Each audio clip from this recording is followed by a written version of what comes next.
Index specific પરંતુ sir stock specific તમારા recommendation જાણી લઈએ કે કયા સ્ટોક છે કે જેના ઉપર તમે ફોકસ કરી રહ્યા છો સર. યોમિક, તો આજના મારા બે ટ્રેડિંગ પીક રહેશે, બંને બાય સાઇડના જ રહેશે. પહેલો મારો ટ્રેડિંગ પીક રહેશે પ્રેસ્ટીજ એસ્ટેટ.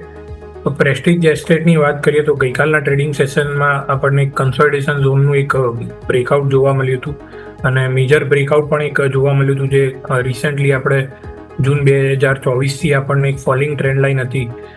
તો પ્રીવિયસ આઈને કનેક્ટ કરતી ફોલિંગ ટ્રેન્ડ લાઇન ડ્રો કરીએ તો એનું બ્રેકઆઉટ પણ ગઈકાલના ટ્રેડિંગ સેશનમાં આપણને 1750 ઉપર જોવા મળ્યું હતું. તો પ્રેસ્ટીજ એસ્ટેટ કરન્ટલી 1780 આસપાસ અહીંયા આગળ બાય કરવાની સલાહ રહેશે. નીચેમાં 1720નો સ્ટોપ લોસ રહેશે અને ઉપરમાં 1900ના ટાર્ગેટ માટે પ્રેસ્ટીજ એસ્ટેટ બાય કરવાની સલાહ રહેશે. બીજો મારો ટ્રેડિંગ પીક રહેશે MGL રહેશે. તો MGLમાં પણ આપણને ગઈકાલે એક પ્રાઇસ વોલ્યુમ એક્શન સારું એવું જોવા મળ્યું હતું અને એક રેન્જ બ્રેકઆઉટ જોવા મળ્યું હતું. છેલ્લા 5-6 ટ્રેડિંગ સેશનથી એક સાઇડવેઝ રેન્જમાં હતો.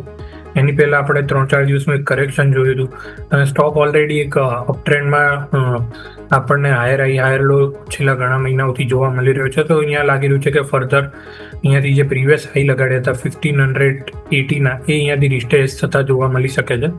તો કરન્ટલી MGL 1524 આસપાસ ટ્રેડ થઈ રહ્યો છે, ત્યાં આગળ બાય કરવાની સલાહ રહેશે. નીચે 1490નો સ્ટોપ લોસ રહેશે અને ઉપરમાં 1580ના ટાર્ગેટ માટે MGL બાય કરવાની સલાહ રહેશે. બંને સ્ટોક પોઝિશનલ વ્યૂ સાથે બાય કરવાની સલાહ રહેશે. તો MGL અહીંયાથી ખરીદવાની સલાહ મહાનગર ગેસ અને સાથે પ્રેસ્ટીજ એસ્ટેટ્સ ખરીદવાની સલાહ